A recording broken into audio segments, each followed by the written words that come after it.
Nibyo twinjiye ku butaka bwa Ukraine ku kibuga cy'imirwano byinshi biracyakomeza kuba mu buryo mu bitekereza nibyo mudatekereza bigendeye ku muvuduko w'igisirikare cy'Uburusiya no kwihagararaho ku gisirikare cya Ukraine. Abasesenguzi bavuze ko ibyatangajwe n'ibitangazamakuru byo mu burengerazuba bw'isi ari ibinyoma bihimbano bya propaganda yo kuzamura ikizere mu ngabo za Ukraine. Ibi bitangazamakuru byo mu burengerazuba bw'isi byavuze ko Perezida Volodymyr Zelensky yihagazeho ibituma igisirikare cy'Uburusiya kiri gutakaza umunota ku wundi. Gusa ibitangazamakuru by'i Moscow mu Burusiya byo bifite imboni zabyo ku mirongo y'imbere ku rugamba byavuze ko Uburusiya bwatakanye ubugome bukomeye ku buryo ubu nta mpuhwe bari kugirira umusirikare uwo ari wese uri gufatirwa ku rugamba, kuko wese ari guhita yicwa nta gufatwa mbere kuri kubaho, dore ko abagiye bafatwa mbere bose bagiye bahererekanywa mu gihe ibihugu byombi byabaga byahererekanyijwe imfungwa z'intambara. Ubu rero ku kibuga cy'imirwano cya Ukraine twinjiye mu kinyamakuru Belarus Partizan cyavuze ko abasirikare bagera kuri 84 biciwe mu gitero cyabereye muri Odessa. Ni igitero nacyo cyagwemo abacancuro nyuma y'igitero cyabaye muri Kharkiv mu gitondo cya kare kikagwama abacancuro 70.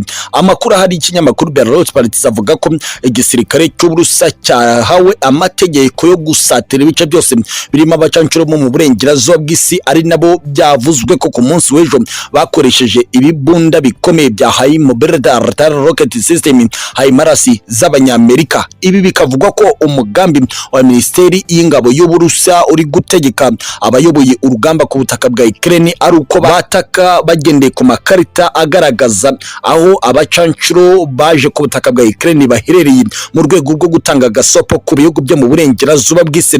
Aya makuru yanashimangiwe kandi n'ikinyamakuru Russia Gazeta cyavuze ko buretse muri Odessa mu gitero cyahitanye abasaga 80, ubu muri Mykolaiv, Kherson no ku mugezi wa Dnipro mu gice cy'amajyaruguru winjira mu marembo y'uburasirazuba bw'umurwa mukuru Kiev, naho hari abacancuro bakoresha intwaro zirasirwa mu ntera ndende nabo batatswe n'indege z'intambara z'Uburusiya, abagera kuri 27 nabo bakikirwa muri iki gitero. Ibigaragaza ko umugambi wa Perezida Vladimir Putin na General Sergei Sorokin, komanda mukuru ibikorwa by'Uburusiya ku butaka bwa Ukraine, bahinduye umuvuno wo kwataka ibirindiro by'abanyamahanga barwanira uruhande rwa Perezida Volodymyr Zelensky. Ibi ngo bishobora kuza gutanga umusaruro w'uko ibihugu byo mu burengerazuba bw'isi bigabanya umuvuduko wabyo mu gutanga inkunga ya gisirikare muri uyu mwaka wa 2023. Ibi tubibutse ko bije nyuma y'uburakari bwazanywe na Perezida Vladimir Putin nyuma y'uko abasirikare 63 b'Uburusiya biciwe mu gitero mu burasirazuba muri Donbass mu gice kigenzurwa n'igisirikare cy'Uburusiya hakoreshejwe intwaro ziraswa mu ntera ndende za high mobility rocket system nk'uko byavuzwe n'ibitangazamakuru bya Moscow, kandi bikanashimangirwa n'itangazo ryashyizwe ku karubanda na Minisiteri y'Ingabo y'Uburusiya.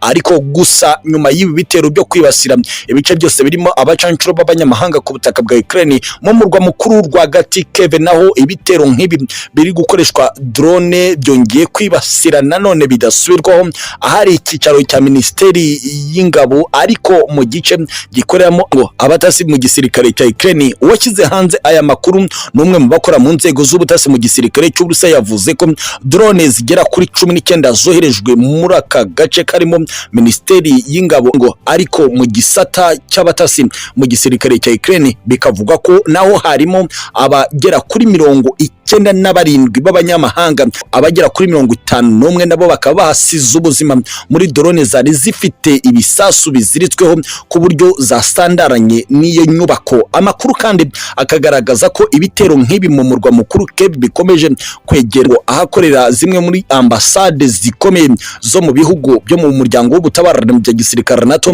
birimo Ubudage, Ubutaliyani, Ububiligi, Ubufaransa ndetse n'igihugu cya Polonye. Bikavugwa ko ibi bihugu bya turikirijwe ambasade zabyo ziri Kiev mu murwa mukuru wa Ukraine ari byo byagize uruhare rukomeye mu ntangiriro z'uyu mwaka wa 2023 ku bitero byibasiye ibice bigenzurwa n'igisirikare cy'Uburusiya. Abasesenguzi n'abakurikirana amakuru ari kubera ku rugamba rwa Ukraine bavuze ko Perezida Vladimir Putin nta mbabazi nanye ashobora kongera kugerera abaturage n'abasirikare ba Ukraine mu gihe abanyamahanga b'abacancuro bari gukoreshwa bakingira ikibaba abanya Ukraine mu guhitana abarusiya mu bice bagenzura. twababwira ko Kherson uyu munsi nayo yongeye kumvikana mu rusaku rw'imbunda nini n'intoya ku ntera y'ibirometero 80 ugendeye ku murambararo, kuko ubu uyu munsi humvikanye imbunda zirasirwa ku butaka nyuma yuko hari hamaze iminsi igisirikare cy'ubusa cyatakira mu nyanja y'umukara kikakoresha ubwato bw'intambara bwarasaga muri Kherson.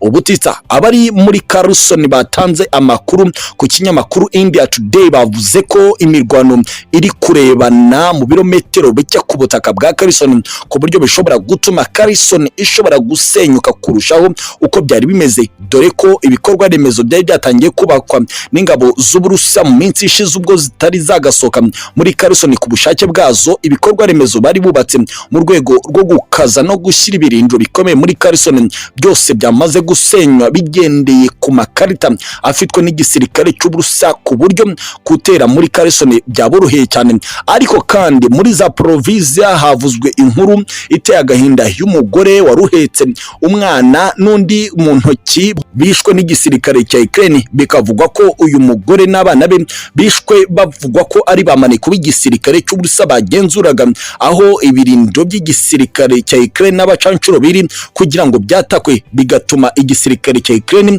kikora mu nda kikica abaturage b'abasivile b'abanya Ukraine bahungaga hari kubera imirwano. Gusa guverinoma ya Kiev yavuze ko ibyabaye ari mu buryo bw'impanuka bitiranije abatasi b'igisirikare cy'Uburusiya n'abenegihugu bari kuva muri zone itukura iri kuberamo imirwano. Andi makuru kandi ari ku kibuga cy'imirwano cya Ukraine nuko neza ku mpaka wa Moldova na Ukraine naho hongeye kumvikana urusaku rudasanzwe rw'ibitwaro rutura byaraswaga n'indege z'intambara z'Uburusiya ku mpaka wa Moldova. Byavuzwe ko hari umusada ushaka kwinjira ngo winjire ku butaka bwa Ukraine, ari nabyo abari bajyamiye amajanja ku butaka no mu kirere cya Ukraine basubije inyuma uwo musada, bigatuma humvikana urusaku rudasanzwe rw'intwaro zari ziri gushaka kwinjizwa muri aka gace ubwo zasandazwaga na misile zarekujwe n'indege za Su-25 mu gisirikare cy'Uburusiya. Ku rundi ruhande twinjiye nanone mu gice cy'uburasirazuba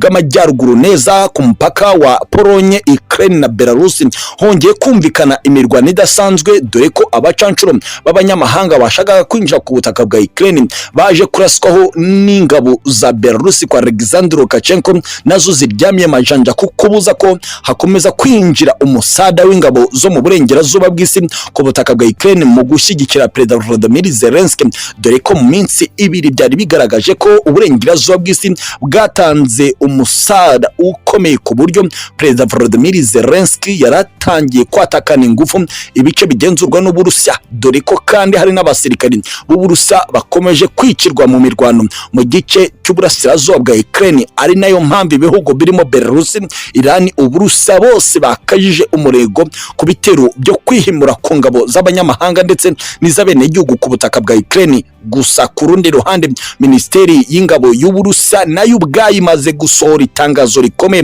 ryavuzwe na Lieutenant General Igor Konachev ko ibikorwa bya gisirikare bitarongera guhagarara mu bice byose by'igihugu cya Ukraine mu rwego rwo kubangamira imigambi yapanzwe n'uburengerazuba bw'isi bwo kwitambika mu buryo bwuzuye.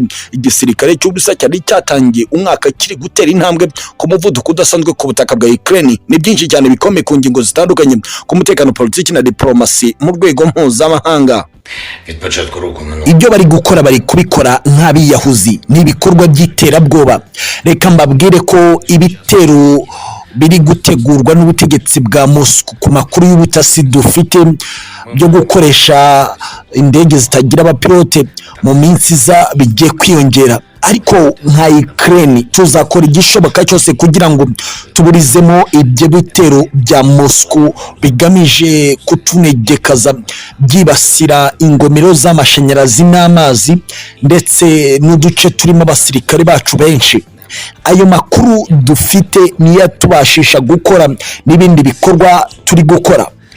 Nibura bamaze kubona ko natwe hari icyo turi gukora. Ibyo twakoze muri Donbass byabatitije, buretse biriya hari n'ibindi bikorwa bikomeye turi gutegura. Ntabwo mushobora kuzamenya ibyacu kubera ko twebwe nka Ukraine dufite ubwenge ndetse dufite n'ibikoresho duhabwa n'inshuti bitubashisha gukora iby'ingenzi mu maso y'umwanzi. ndavuga ibi kubera ko muri kwibaza ngo turi gukoresha intwaro zimeze gute kugira ngo muzane izi zishakisha kugira ngo zizisandarize mu bubiko, ariko ibyo ntabwo muzigera mwongera kumenya. Amakosa twakoze mu mwaka w'ibihumbi 2022 ntabwo azongera kwisubiramo muri uyu mwaka w'ibihumbi 2023. 80% bya drone z'intambara z'Uburusiya twazisandaje. Ibyo nibigaragaza ko Moscow itangiye kunanirwa. Gusa muri iyi minsi ya mbere y'umwaka wa 2023 ubutegetsi bwa Iran bukuriwe na Ibrahim Said Raisi buri gukomeza kohereza drone nyinshi za Shehede mu Burusiya, ari nazo ziri gukoreshwa zitugabaho ibitero bikomeye. Icyo dusaba ubutegetsi bwa Moscow nuko busoka ku butaka bwacu. Nibitaba ibyo, ibyabereye muri Makivinka bigomba kwisubiramo no mu bindi bice bikomeye, kubera ko twebwe nk'abanya-Ukraine dufite impamvu yo kurwana. Abarusiya batangiye kuva mu bice barimo. Ibi ndabivuga ngendeye ku magambo y'ubwishongozi ya Moscow, bavuga ko bagomba gufata Ukraine byanze bikunze.